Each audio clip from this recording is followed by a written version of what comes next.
Question number 1. Why won't God heal amputees? Answer: I don't know. See, that wasn't so hard. An answer. A true answer. A correct answer. I don't know. That's the simple version. The more complex version, I would say, is that, first of all, let me just say that I think God can heal amputees. I think God may have healed amputees in the past, and I would concede the point that it would appear that God has not, and apparently will not, heal most amputees. I don't know why. But what does that really tell us, other than God heals some people and not others, for reasons known only to Him? It doesn't necessarily prove that God's imaginary. For instance,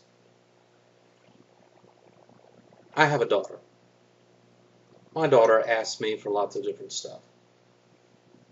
I don't give my daughter everything she asks for. Do I still love my daughter? Do I give my daughter some of the things she asks me for? Do I not exist? Well, of course, the answer is yes, I love my daughter. And yes, I do give her some things, but not everything she asks for. And the last time I checked, I still exist. So the fact of the question alone, they haven't proved that God is imaginary by the simple question, any more than my not giving my daughter something would prove that I don't exist. You see, the whole problem and the thing that's the real question that's behind all 10 of these questions, and why this video was put out, is the fact that God doesn't act like they think that God should act, or the way they want God to act.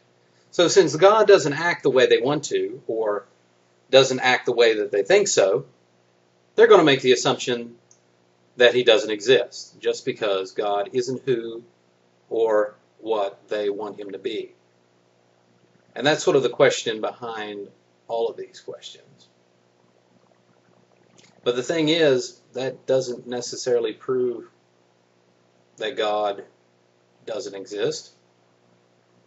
Just that God doesn't do what we want Him to do all the time. You know, and then there's the science question.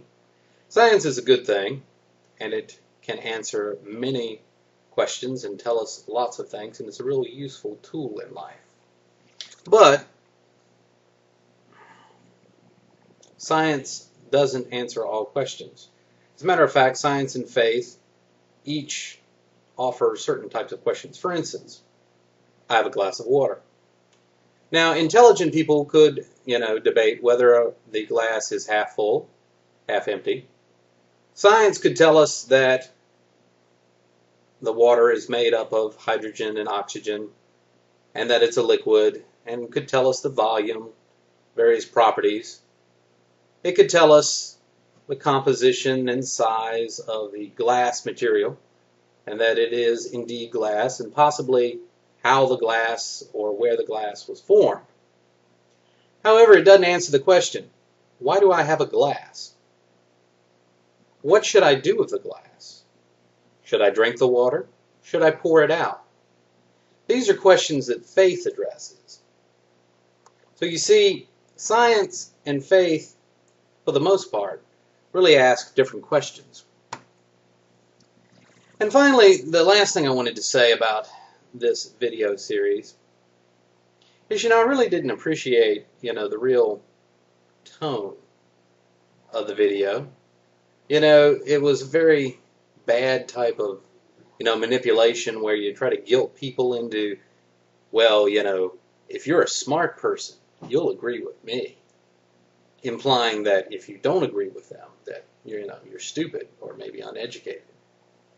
And then they wanted to use a whole bunch of pejorative terms, like accusing you of making silly rationalizations, or saying that you're delusional, dismissing any rational, thought-out answer that you might attempt to provide them, or that you might have come up with in a thorough self-examination of your faith.